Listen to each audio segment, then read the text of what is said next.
러시아 본토가 또다시 드론의 공격을 받았습니다.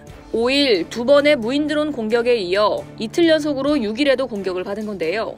푸틴은 황급히 국가안보회의를 소집했습니다. CNN, 가디언 등 외신에 따르면 6일 우크라이나와 국경을 맞댄 러시아 남부 크루스크 지역의 군 비행장 내 연료 저장 탱크가 드론 공격으로 폭발했습니다. 로만 스타로보이트 주지사는 SNS를 통해 사상자는 없으며 화재 진압을 위해 노력 중이라고 밝혔습니다.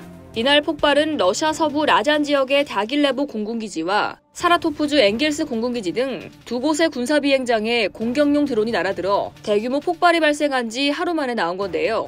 이로 인해 3명이 숨지고 전투기 2대가 손상됐습니다.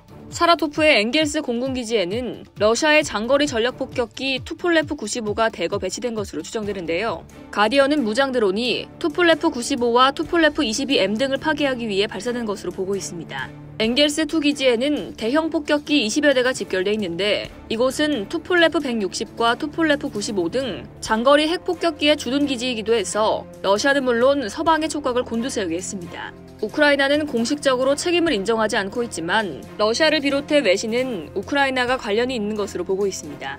뉴욕타임즈는 이번 드론 공격은 우크라이나가 러시아 본토를 전쟁에 끌어들일 역량과 의지가 있음을 보여준 것이라며 개전 이후 가장 대담한 공격이라고 평했는데요. 우크라이나 대통령실 측은 SNS를 통해 다른 나라 영공에 뭔가를 발사하면 조만간 미확인 물체가 발사 지점으로 돌아갈 것이라며 공격과 관련이 있음을 우회적으로 시사했죠. 한편 국경에서 수백 킬로미터 떨어진 러시아 본토 깊숙한 곳이 이틀 연속 공격을 받는 이례적인 상황에 러시아 측은 당황스러운 기색입니다. 러시아 방공 능력의 허점을 보여주는 것이라는 지적도 나오는데요. 푸틴 대통령은 국내 안전 보장을 논의하기 위해 6일 국가안보위원회를 소집했습니다. 아직 구체적인 논의 결과는 공개되지 않았습니다. 러시아 본토 피격으로 러시아가 우크라이나의 미사일 공습 강도를 높이거나 핵 위협을 재개하면서 전쟁이 다시 확전일로를 향할 가능성도 제기되고 있습니다.